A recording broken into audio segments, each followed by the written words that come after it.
Muy buenos días, alumnos de 11º grado. El presente video es para ayudar al reforzamiento de este quinto parcial.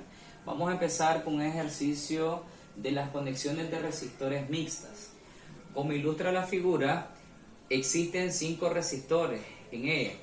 R1 y R2 están conectados en paralelo. R4 y R5 también tienen una conexión en paralelo, que a su vez estos 4 resistores van a estar conectados en serie con R3, cada uno con sus correspondientes resistencias. Entonces miremos lo que dice el ejercicio.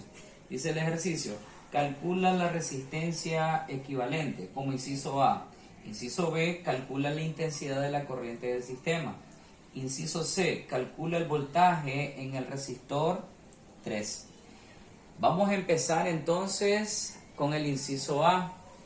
Dice, ya lo habíamos dicho, R1 y R2 están conectados en paralelo. Recuerden que cuando dos o más resistores están conectados en paralelo, la ecuación que vamos a utilizar es la siguiente: el producto de las dos resistencias dividido entre la suma de las mismas.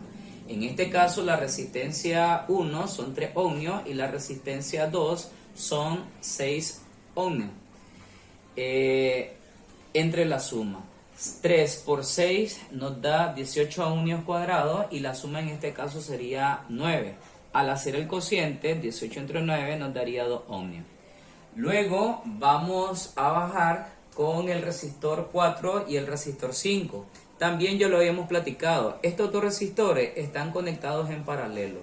En paralelo, aquí sería R4 y 5. En paralelo, aplicamos la misma ecuación del inciso A, sería el producto de las dos resistencias dividido entre su suma. En este caso, la resistencia 4 es de 12 ohmios y de R5 es de 4. Al hacer el producto nos daría 48 ohmios cuadrados y entre su suma sería 16. 48 dividido entre 16 nos da un valor de 3 ohmios. Ahora bien, R12 y R45 estarían conectados en serie con R3, que sería en este caso ya el tercer paso para determinar la resistencia equivalente. Entonces, para la resistencia equivalente conectado en serie sería R12 más R3 más R45. Sumamos en este caso la resistencia equivalente de R12, que sería 2 ohmios, de R3, que es 1 ohmio, y de R45, que nos dio 3 ohmios. Al hacer la aritmética nos da un valor de 6 ohmios. Significa entonces que esa es la resistencia equivalente del sistema, 6 ohmios. Muy bien, a continuación entonces vamos a resolver el inciso B. Nos preguntan por la intensidad del sistema. Evocando la ley de Ohm, sabemos que la intensidad de la corriente es el cociente del diferencial de potencial entre la resistencia dada. En este caso, en nuestro caso particular, como vamos a determinar la intensidad equivalente, sería voltaje equivalente o diferencial de potencial entre la resistencia equivalente. El voltaje equivalente, recuerde que esto nos da el circuito, son 36 voltios, dividido entre la resistencia total sería 6 ohmios, que es lo que acabamos de encontrar. Haciendo el cociente 36 entre 6, y recordemos que ohmio es voltios sobre amper, hacemos el cociente 36 entre 6 nos daría 6. Simplificamos estas unidades de medida y nos daría como resultado 6 amperes, que es la unidad de medida de la intensidad de la corriente. Dando respuesta al inciso C, nos piden que calculemos el voltaje en el resistor 3. Como el resistor 3 está conectado en serie con R12 y R45, se tiene que en los resistores conectados en serie la intensidad permanece constante. Por tanto, entonces, como la intensidad equivalente nos dio 6 amperes, significa que la intensidad en el resistor 3 es de 6 amperes. La resistencia 3 es de 1 ohmio, entonces calculamos nuevamente utilizando la ley de Ohm ese voltaje. Voltaje de forma general es igual a resistencia por intensidad. En nuestro caso particular sería el voltaje 3 va a ser igual al resistor 3 por la intensidad 3. Sustituyendo sería 1 ohmio multiplicado por 6 amperes. Este producto nos daría un total de 6 voltios, que es el valor del voltaje en el resistor 3. El reforzamiento para el quinto parcial, en este caso con la formación de imágenes de espejos planos.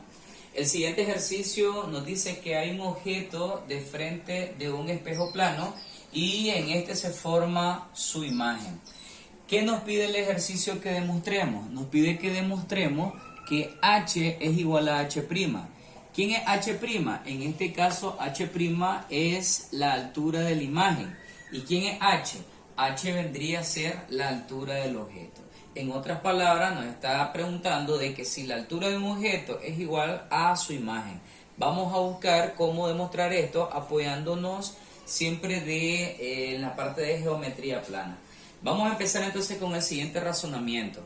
Por las propiedades de reflexión, sabemos que el ángulo de incidencia es igual al ángulo reflejado. Ahora bien, si nosotros hacemos las respectivas proyecciones para la imagen, es decir, detrás del espejo, vamos a decir que Q θ sub R es congruente con θ sub R'. ¿Por qué razón? Porque ambos ángulos son opuestos por el vértice. Ahora bien, θ sub I es congruente con θ sub R. Esto lo decimos por propiedades de reflexión. Y θ sub R es congruente con θ sub R' porque son ángulos opuestos por el vértice. Por tanto, entonces vamos a decir que θ sub I, el ángulo de incidencia, es congruente con el ángulo sub θ R', que es la proyección, en este caso, del ángulo de referencia. Esto es por propiedades de transitividad y también por propiedades de reflexión. Ya hemos demostrado entonces que estos dos ángulos son congruentes.